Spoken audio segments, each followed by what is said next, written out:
Hello everything, welcome back to my class. So this will be our first video for chemistry quarantine, and in this video we are going to discuss about one of the most important table in our life. Table apakah itu? Adakah ianya berkaitan dengan dining table ataupun ianya berkaitan dengan study table?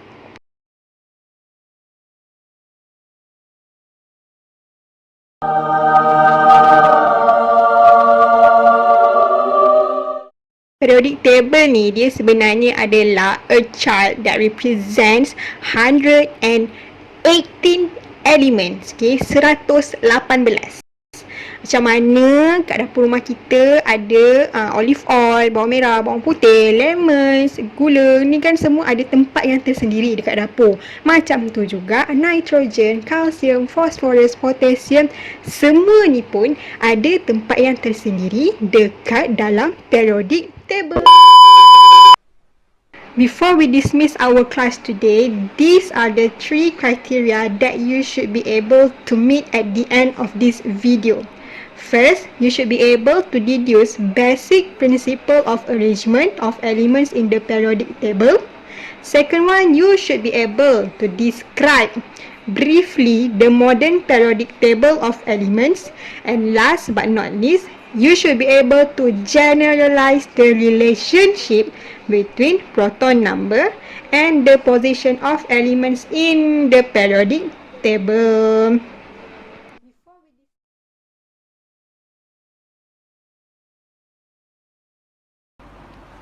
Okay, as you can see on the screen, I have a picture of the modern periodic table.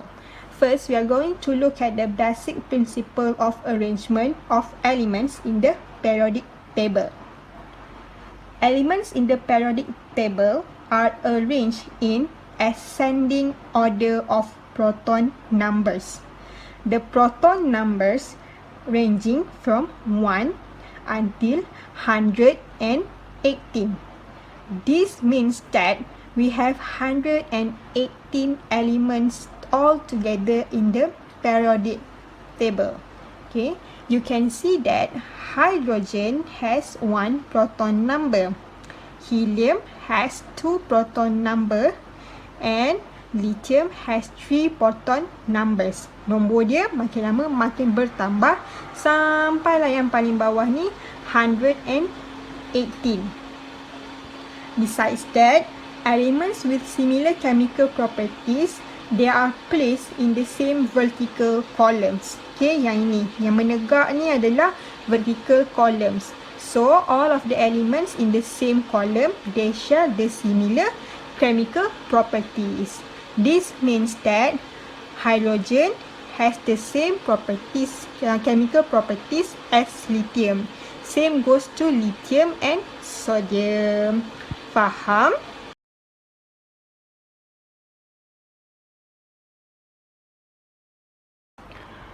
Okay, as I have mentioned earlier, the arrangement of elements in periodic table are discussed in terms of groups, periods, electron arrangement, as well as number of protons. But what is group and what is period? Okay, so you can see here in this picture, we have vertical line as well as horizontal line. This means that we have few columns as well as few rows. Okay, the one that lies vertically, okay, this one, we call it as groups. Okay, and in periodic table we have 18 group. Okay, hydrogen belongs to group 1, beryllium belongs to group 2, scandium belongs to group 3, and so on until group 18. Okay, however, in periodic table we do not mention the period for this element. Okay, so we basically discuss from group 1, group 2 and terus jump kepada group 13. Okay, Kita terus jump kepada group 13. The group yang kat tengah-tengah ni kita biarkan dulu. Okay. So, we know that vertical represent groups. Therefore, we can say that the one that lies horizontally, okay, the one that lies horizontally here, okay, it represent periods. Right? So, we have period 1, period 2, period 3 until period 7. So, we basically have 7 periods in periodic table of elements. Faham? So, again, I repeat, groups are the one that lies vertically. Okay? And periods are the one that lies horizontally. So, in periodic table, we have 18 groups and 7 periods. Okay, is it clear?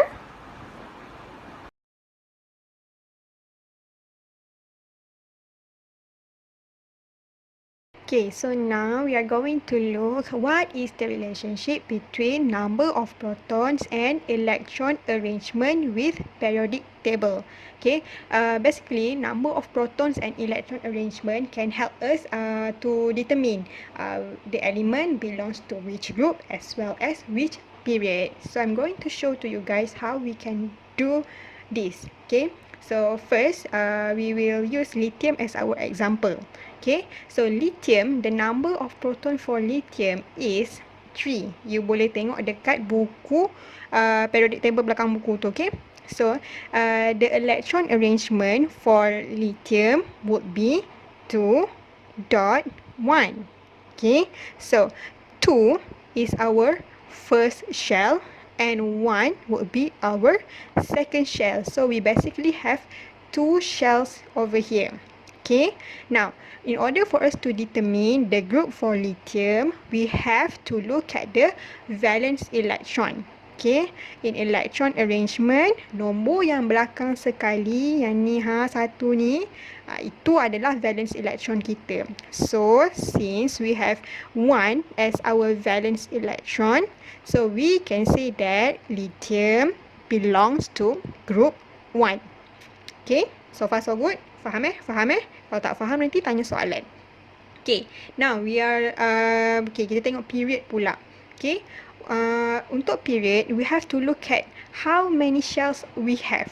Okay, so as I have mentioned earlier before, lithium has 2 shell. Okay, nampak ni, 2 ni adalah shell yang pertama and 1 ni adalah the second shell. So we know that lithium has 2 shells. So, we can say that lithium belongs to period 2. Okay, basically group you kena tengok dekat valence electron.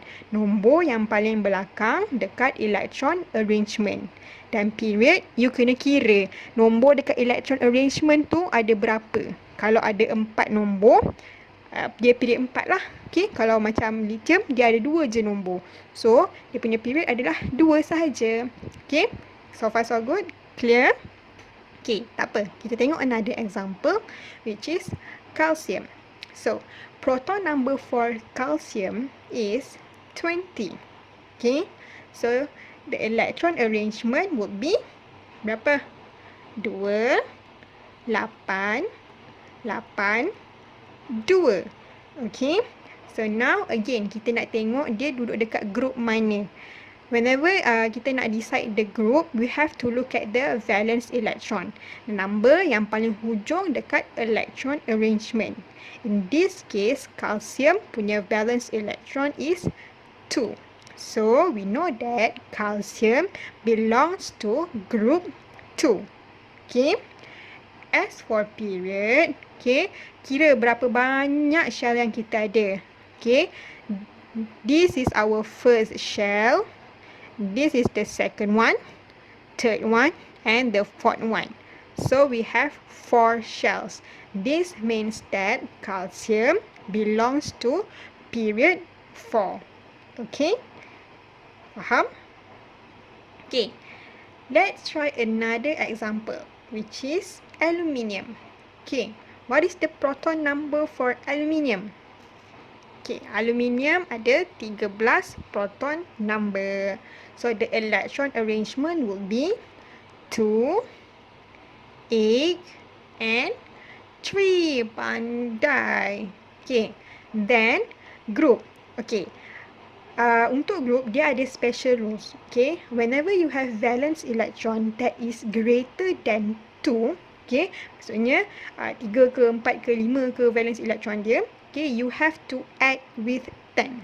So dekat sini you will have 3 plus 10. So it equals to 13. Okay. So now we can say that aluminium belongs to group 13. Okay. And the period, okay, period you tak payah tambah 10 ke, tak payah tambah apa-apa. Buat je macam yang asal. Okay. So the period, kira 1. Okay. This is our first shell.